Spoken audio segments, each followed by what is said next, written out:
अगर हम किसी बात की कल्पना कर सकते हैं तो उसे सच भी कर सकते हैं।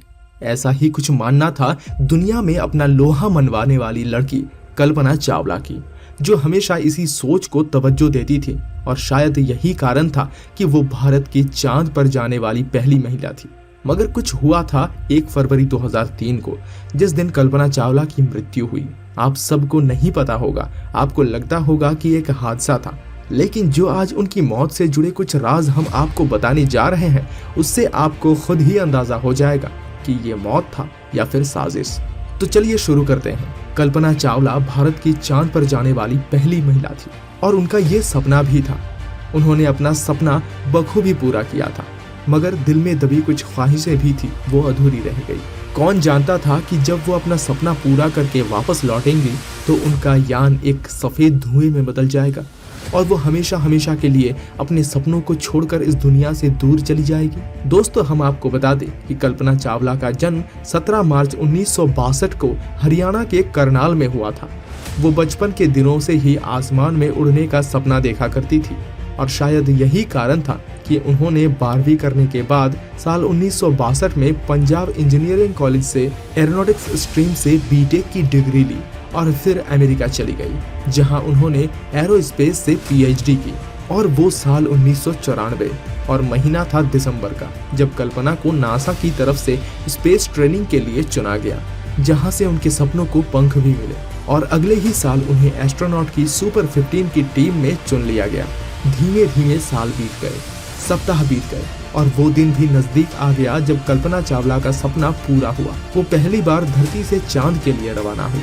उन्होंने अपनी पहली उड़ान STS-87 को कोलंबिया शटल से पूरी की, जिसकी अवधि थी 19 नवंबर 1997 से लेकर 15 दिसंबर 1997 तक। अपनी पहली यात्रा के दौरान चावला ने अंतरिक्ष में कुल 372 घंटे बिताए और पृथ्वी की 252 परिक्रमाएं के साथ एक नया इतिहास भी बनाया। अपनी पहली यात्रा के बाद अब उन्होंने अपनी दूसरी यात्रा के लिए मन बनाया और उसके लिए अपनी कमर भी कस ली। लेकिन वो शायद इस बात को नहीं जानती थी कि वो जिस जमीन से उठेगी उस पर दोबारा कभी लौटकर वापस नहीं आ पाएगी। साल 2003 में कल्पना चावला ने मिशन को पूरा करने के लिए जी जान से मेहनत की और शायद वो ये नहीं जानती थी कि इस मिशन में उनको अपनी जान भी गंवानी पड़ेगी। एक रिपोर्ट के अनुसार जब कोलंबिया शटल ने उड़ान भरी तब इंसुलेशन का एक टुकड़ा यान में आकर टकरा गया था, जिसके कारण यान के बाहरी हिस्से में कुछ डैमेज हो गया था। ये खबर नासा को पता चल गई थी, लेकिन उन्होंने ये जानकारी यान में बैठे यात्रियों को नहीं दी। यात्री इस बात से बेखबर थे कि उनका यान डैमेज हो चुका है।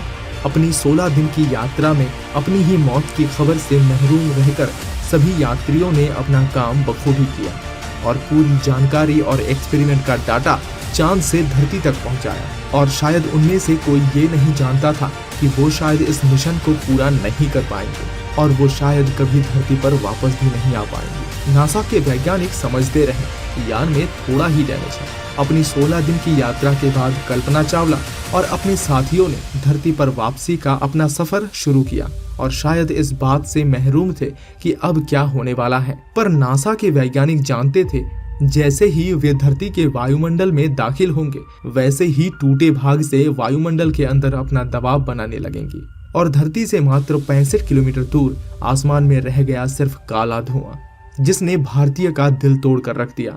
बाद में नासा ने ये बयान दिया कि अगर हम हिस्से की टूटने की जानकारी यान में सवार वैज्ञानिकों को बता देते तो शायद वो अपनी जिंदगी के बचे हुए 16 दिन घुट घुट कर जीते।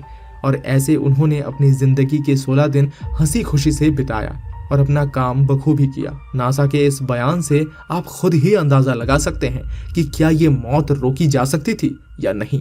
आप इस चीज को लेकर जो भी कुछ सोचते हैं आप हमें कमेंट में जरूर बताइए। और हाँ दोस्तों, 24 आवर इन्फो चैनल को सब्सक्राइब करना बिल्कुल भी ना भूलें।